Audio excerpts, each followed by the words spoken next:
అలాంటిది ఒక ఆశయం. కానీ పోయే ముందు చాలా మంది తాట తీసేస్తాను, గుర్తుపెట్టుకోండి.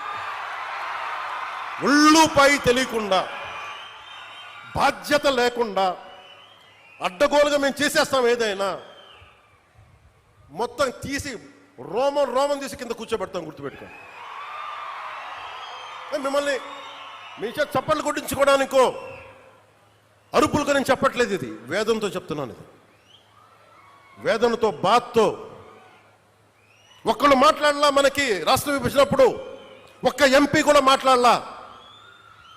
రాష్ట్ర విభజన జరిగితే మాకు వచ్చే నష్టం ఏంటి మాట్లాడలా. జరగకూడదు నేను ఒక్కడెళ్ళి కూర్చొని ఎంపీల్లో మాకు ఈ నష్టం వస్తుంది మాట్లాడడానికి భయం, కొడతారో లేదు వ్యాపారాలు పోతాయేమోనని. అంత దరిద్రపు గొట్టు బతుకులు ఎందుకు మనకి? ధైర్యం లేని సమాజం ఎందుకు? ధైర్యం లేని నాయకులు ఎందుకు? సిగ్గుండాలి కదా మనకి. అరే ఒకడు కూర్చోబెట్టి 56 రోజులు మొత్తం కడుపు కాలి ఏడుస్తాం. అతనికి కడుపు మంటకి భరించలేక బంకబట్టి గుడ్డ కట్టుకొని బట్ట కట్టుకొని కానీ కడుపు నిండా పెట్టుకొని ఏడిస్తే అతని ప్రాణత్యాగం మీద వచ్చింది. అలాంటి రాష్ట్రానికి అన్యాయం జరుగుతుంది, ఒక్కడు మాట్లాడేంటి? నాయకులు చేసిన తప్పులకి ప్రజలను ఎలా శిక్షిస్తారు?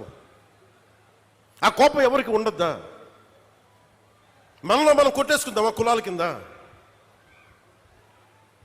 అమరజీవి జలధార వస్తే ఒక కులానికి వస్తాయి ఆ నీళ్లు. ఈ వేదిక పైన అంతా ఒక కులమా? పనిచేసే వాళ్ళంతా ఒక కులమా?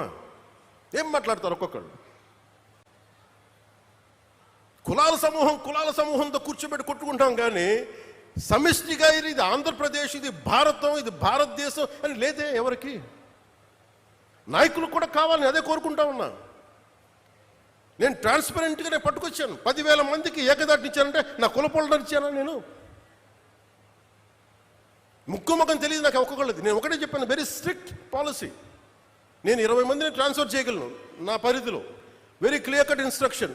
ఒక లంచం ఉండకూడదు. వారికి ఇప్పించాం 10,000 మందికి, ఒక 10,000 మంది పైచులకు పైగా అట్ వన్ గో.